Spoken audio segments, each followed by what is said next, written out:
Nasa halos 8,000 feet above sea level tayo dito sa Atok, kaya alam na naming sobrang babagsak yung temperature. Handa kami sa lamig. But we definitely did not expect to be fighting off a literal hailstorm para lang isalba ang rig namin. It was the ultimate test for our setup. Pero the craziest nights usually lead to the most beautiful mornings.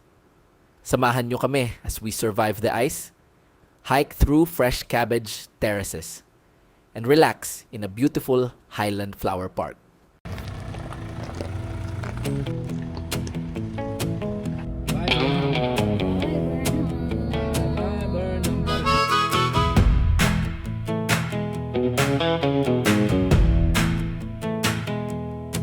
We packed the chairs while the morning stayed quiet.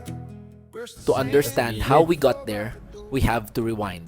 It's 23 After 7 degrees days na. of city camping sa Baguio, we packed up the truck and hit Halsema Highway heading to Atok. Little one climbed in with sleepy eyes, still talking about the waves from the day before. We booked a spot sa Winterfields campsite. Pero yung daan pababa was an adventure on its own. It was a steep off-road track with almost zero visibility. Sobrang kapal ng fog, and the moment you roll down the window, feel mo agad yung lamig ng hangin. Grabe, kinabahan ako. Ang tarik eh. Pero at least nandito na tayo. So solo natin yung lugar, mami. Kali, solo natin yung lugar. Tayo lang dito sa area na to. Ayan, nagki-clear na. Nakiklear na, nakikita na. Ah, yun, gulayan. Akala ko kawalan eh. Kaya nakakatakot eh. Once we finally leveled the truck, everything felt perfect. Ang sarap ng hangin at sobrang tahimik. We set up the awning, brought out the chairs, and for the first few hours, we honestly thought this was just going to be a normal chill camping day. Okay, dahil maulan sa labas, film viewing. Let's go! First day na may ulan dito sa loob ng camper. Please, wag tayong ulanin. Wag tayong mabasa. Wag tayong mabasa. Wala na ani. Biglang nagbago yung ihip ng hangin. Dumilim agad ang paligid. Tapos yung inaasahan naming malakas na ulan, naging yelo. Kinaway ba? May hailstones! May batong! Ay, bato! Huwag mo kalimutan i-off yan, ha? Tara ako na! Hindi pa! Hindi pa, babe! Patay!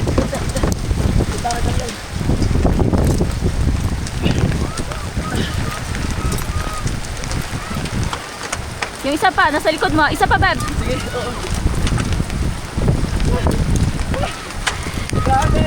Lakas ng hangin po dito nasira. Diyos ko! Ang sakit ng hail. Ah, ayan na, ayan na naman, ayan na naman, ayan na naman. May hailstones! Buti dito na nga eh. Aray ko, aray! May hailstones! Aray ko! May payelo! May yellow. Payelo! Nasa tunog! Babe, kailangan mong i-off. Di ba mama sisira yan? Babe, hindi siya totally naka-close. Okay lang yan? Ay, ayaw mo sira! Ayaw mo sira! Ayan, ayan. Oo! Iwasap! Sige na, mamaya na. Dito na. Baka lalaki pa. Ay, May bato! ayan o, tinan mo yung yellow. Shucks! Grabe, puro yelo! Ang ginaw! Ginaw, basang-basa na yung ano natin, floor natin. Ay, grabe! Ang ginaw! Wala kung hindi natin tinanggal, hindi inano yung awning na alis yun. Ang sakit sa katawan. Sakit sa katawan. Grabe! Yeah, it feels like there's like pebbles. Lalaking bato, no? Ayun o, yung yellow. Ayun o. ISO, dala ko pa o. Ayun o. ISO, ayun o. Hailstones. Hailstorm yung nangyari kaya. Hailstorm, grabe. Lalaking ba? Ganyan o. Ice na. Ice. Naku, basa. It's so wet. That's What an experience. Grabe. So, ang lesson, hanggat maaari, wag nang mag-ano ng awning, ano? Oo. Yung awning Hindi, gamitin. pero kasi hindi siya ano kanina, hindi siya mahangin. Daw dapat na nakinig talaga tayo kay Kuya, sabi niya sobrang paiba-iba Yung weather, oh. Kasi ang araw, tapos nag-fog. Tapos ambon-ambon lang. Ambon lang. Ay, yung solar panels. Oh boy. Yung solar panels, oh boy. Meow, meow, meow, meow. Mamaya na yan. Patayin ko muna dito. Patayin ko muna dito. Baka mamaya mag-short circuit na, no? Yes, it's so cold. Ah, grabe. Can I feel you? Can I feel you? Can I feel you? Yeah. God. Ang lalaki ng bato. As ganyan, no? Ay, yung yellow, no? Oo. Siguro kasi light ng Jolens. Kaya sabi ko parang kakaiba yung tunog ng Kaya pinuntahan mo na ako. Oo. Can I have a hug? I got so worried. We're fine. We're scared. We're fine. That is part of the adventure. Susunod alam na natin.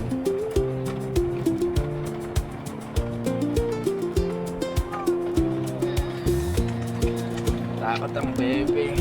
Na. Hindi ko pa alam kung ano yung plano mo eh. Ay, Diyos ko, napagod ako. Grabe, gusto na matulog. Parang people. Wala ng yelo. Oh, para ka nang naka-snow. Malaki parang ano eh. Parang people. Malaki ng konsumong ko. Oo, malaki. Hindi siya may nakikita ako talaga na ganyan, no? Parang Malibol? 25 cents. Oo, yung 25. Kasi laki ng 25 cents. Ginano. May tawa. Kaya ano, di ba? Pag dito sa loob, may dala-dala ako. Kala mo, mabablown away kami ni Mami. Pag-check namin after ng ulan, may mga nakita kaming minor leaks sa loob. Ganyan talaga kapag bago pa lang tinitest yung rig sa ganitong weather. Part of the process lang para mas ma-perfect pa namin yung setup. Lilik. Sabagi naman this time. Basa tayo lahat dito. Basa lahat. Lahat ng corner. Basa. Grabe, ang lakas ng hailstorm kanina. Shucks. Tumba ang mga solar panel. Sana hindi nasira. Grabe yung panic moment para sa awning. Siyempre, after ng lahat ng yon, gutom ang inabot namin. Kaya nagluto na muna kami ng mainit na hapunan. Perfect itong comfort food kasi ang lakas makachill nung lamig dito.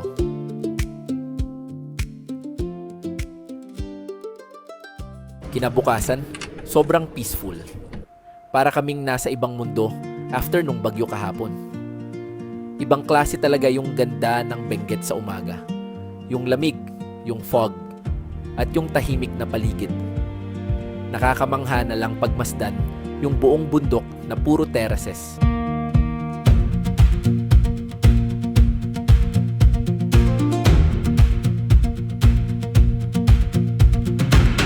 It's so foggy, parang lahat background white lang. Kaya, look.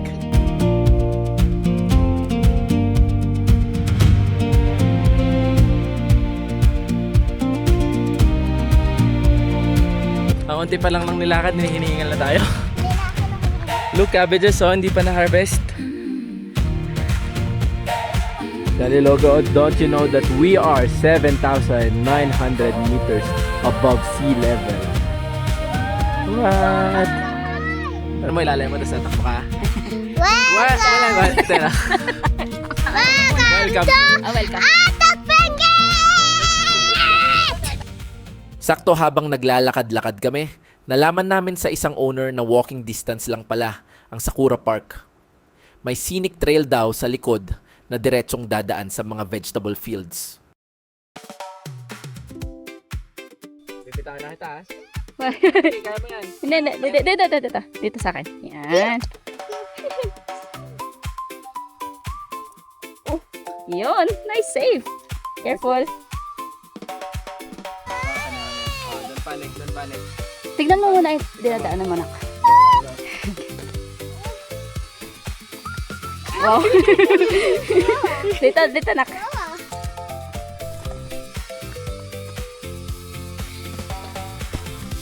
Habang naglalakad kami sa trail, nakita namin up close yung mga mismong tanim.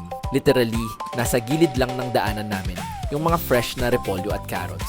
Nakakatuwa kasi sobrang magandang experience to para kay Kali. Kadalasan kasi sa grocery na lang niya nakikita yung mga gulay, kaya iba yung feeling na ma-experience niyang maglakad mismo sa farm. Was it a nice walk, Kali? Tricky one. Nice tricky walk. Daming gulay, grabe no. Uy, madulas. Madulas. Yung putik madulas ha. Ang ganda ng flowers, look oh. Ito yung mga binebenta sa dangwa eh. Walang magpipika, no picking. Pagdating namin sa Sakura Park, sobrang peaceful ng vibe. Nakaka-relax yung paligid at nakakatuwang makita na nag-i-enjoy si Kali sa mga bulaklak. Perfect spot para mag-chill at mag-ikot-ikot after nung hike namin from the campsite.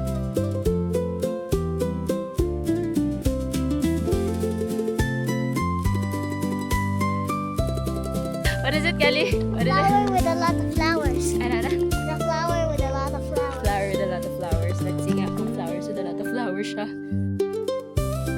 Kahit sikat na sikat yung araw pagdating namin, ramdam na ramdam pa rin yung nipis at lamig ng hangin. Ibang klase yung ganda ng buong park kasi ang daming iba't ibang klaseng bulaklak na makikita mo lang talagang tumutubo sa ganitong highland weather. Siyempre, nag-take time na rin kami kumuha ng maraming pictures. Napakagaling naman ng photographist. Photographist naman din si Mami ah.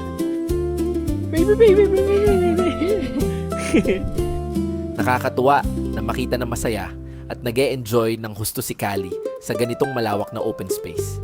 Iba talaga yung ngiti niya kapag malaya siyang nakakatakbo at nakaka-explore sa nature, lalo na't napapalibutan siya ng ganitong kagandang scenery. Nakaka-relax lang maglakad-lakad dito sa Sakura Park at kumuha ng pictures. Pagkatapos mag-ikot, napabulalo agad kami sa restaurant nila kasi sobrang perfect nung mainit na sabaw para sa ganitong weather.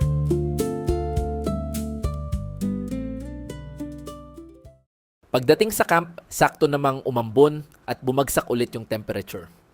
Kaya napa-hot chocolate at tinapay kami. Nakaka-relax na mag-unwind at mag-merienda na lang muna kaming tatlo sa loob pagkatapos nung lahat ng activities namin. Kalabaw. Comfortable ka ng ganyan, Kali? Yes, sir. Yes, sir. Yes, sir. So pagkakain tayo ganyan, ikaw ba okay lang sa'yo ganyan? Yes, sir! Nasa ko ganito. Speaking of Everybody. kakain na tayo. Kakait at choco pa lang kain na agad. Eh kasi nagugutom ako pag kumakain ng matamis. Kaso after nung hot chocolate at tinapay, mas lalo pa yata kaming ginutom.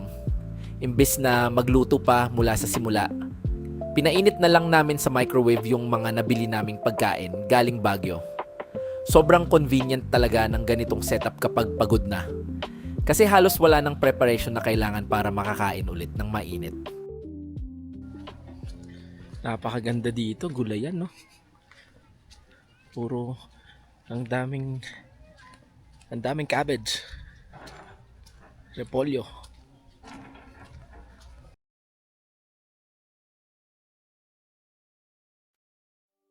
So sa van life, sobrang crucial ng power. Kasi dyan natin sinacharge yung power station, yung laptops.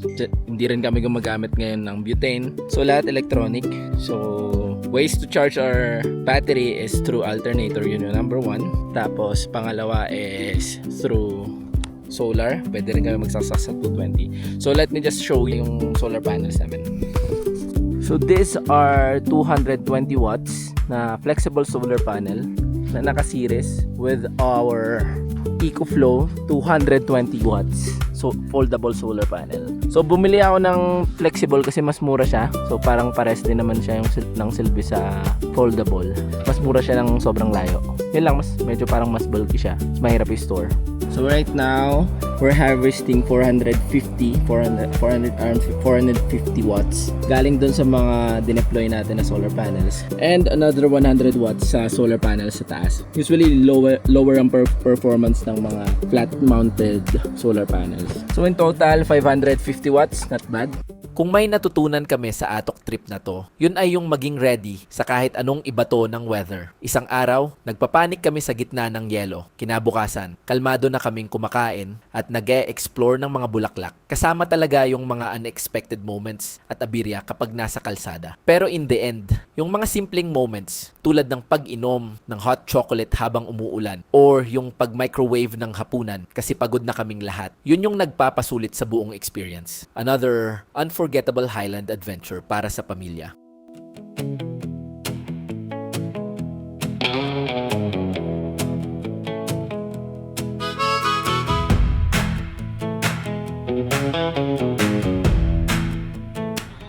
Then let's go to Sagada.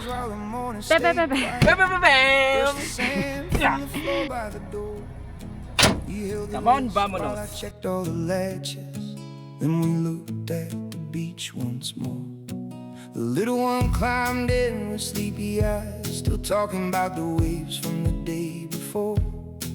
We left slow with the Pagkatapos ng lahat ng lesson namin sa Atok, pack up na ulit. Susubukan naman namin ngayon kung gaano tatagal ang off-grid setup namin kapag walang campsite. Panibagong test para sa pamilya dahil titira lang kami sa isang free parking lot pagdating sa Sagada. How about our dinner, Dad? Kukunin ko mamaya. We forgot our dinner. Kukunin. Nakaugas na ng paa. Come on. Come on.